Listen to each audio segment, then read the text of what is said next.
Riba bukanlah sesuatu yang asing di telinga kita, bahwa riba adalah suatu hal yang diharamkan dalam syariat Islam.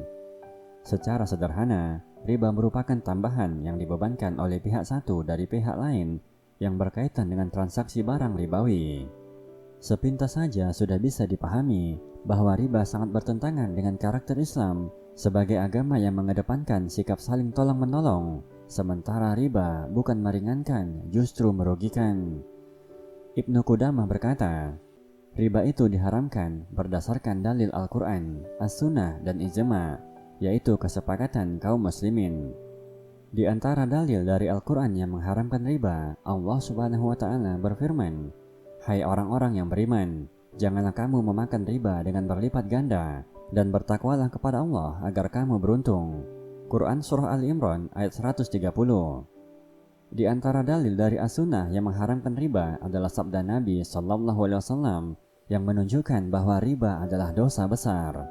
Jauhilah 7 dosa besar yang akan membawa pelakunya ke neraka: menyekutukan Allah, sihir, membunuh jiwa yang diharamkan Allah kecuali dengan alasan yang dibenarkan, memakan harta anak yatim, memakan riba, melarikan diri dari medan peperangan, dan menuduh berzina wanita yang menjaga kehormatannya. Hadis riwayat Bukhari dan Muslim. Demikian Allah dan Rasul-Nya menyampaikan peringatan untuk menjauhi riba.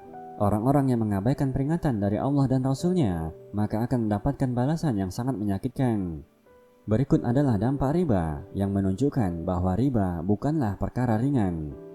Pertama, dosa riba yang paling ringan, seperti seorang anak menzinai ibu kandungnya.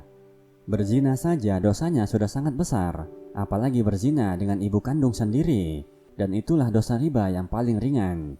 Nauzubillah. Rasulullah SAW bersabda, riba memiliki 73 pintu dosa. Yang paling ringan adalah semisal dosa seorang yang menzinai ibu kandungnya sendiri.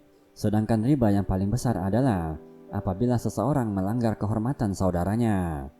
Hadis riwayat Al-Hakim dan Baihaqi.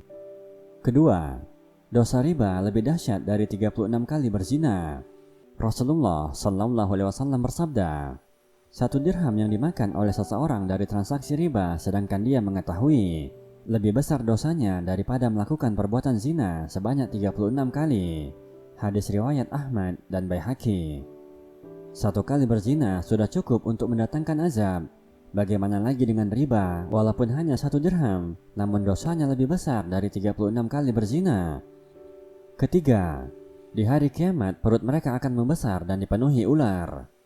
Rasulullah SAW bersabda, pada malam Isra, aku mendatangi suatu kaum yang perutnya sebesar rumah dan dipenuhi dengan ular. Ular itu nampak dari luar. Aku bertanya, siapakah mereka wahai Jibril? Malaikat Jibril menjawab, mereka adalah para pemakan riba. Hadis riwayat Ibnu Majah dan Ahmad. Keempat, Allah tidak menerima sedekah dari harta riba.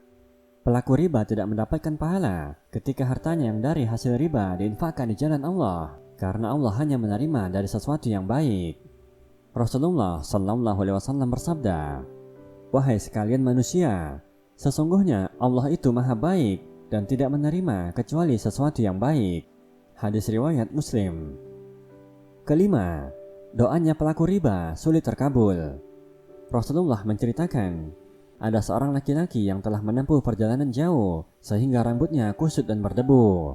Kemudian ia mengangkat tangannya ke langit seraya berdoa, wahai Rabbku, wahai Rabbku. Padahal makanannya dari yang haram, minumannya dari yang haram, pakaiannya dari yang haram, dan diberi makan dari yang haram. Maka bagaimana Allah akan menerima doanya? Berhati-hatilah dengan kehalalan setiap makanan yang kita makan, karena setiap daging yang tumbuh dari hasil yang haram, maka akan dibakar di neraka. Sesungguhnya daging badan yang tumbuh berkembang dari sesuatu yang haram akan berhak dibakar dalam api neraka. Hadis riwayat At-Tirmizi. Keenam, pelaku riba berarti ia telah menghalalkan dirinya untuk diazab oleh Allah Subhanahu wa Ta'ala. Rasulullah SAW bersabda, apabila telah marak perzinaan dan praktik ribawi di suatu negeri, maka sungguh penduduk negeri itu telah menghalalkan dirinya untuk diazab oleh Allah. Dengan menjadi pelaku riba, berarti telah menantang Allah dan Rasul-Nya untuk berperang, sebagaimana firman Allah Ta'ala, Wahai orang-orang yang beriman, bertakwalah kepada Allah dan tinggalkanlah sisa riba jika kamu orang beriman. Jika kamu tidak melaksanakannya, maka umumkanlah perang dari Allah dan Rasul-Nya. Tetapi jika kamu bertaubat, maka kamu berhak atas pokok hartamu. Kamu tidak berbuat zalim dan tidak dizolimi. Berperang melawan Allah, akankah mereka meraih kemenangan jika yang mereka hadapi adalah yang menciptakan langit dan bumi? Ketujuh, pelaku riba dilaknat oleh Rasulullah SAW. Rasulullah melaknat pemakan riba, orang yang menyerahkan riba, pencatat riba, dan 2 orang saksinya. Beliau mengatakan, mereka semua sama. Setelah meninggal, pemakan riba akan diazab dengan berenang di sungai darah, sembari mulutnya dilempari dengan batu, sehingga dirinya tidak mampu untuk keluar dari sungai tersebut. Sebagai orang yang beriman, kita wajib menghindari perbuatan riba, bersyukur dengan apa yang telah kita miliki, dan tidak menjadi orang yang tamak akan kemewahan dunia.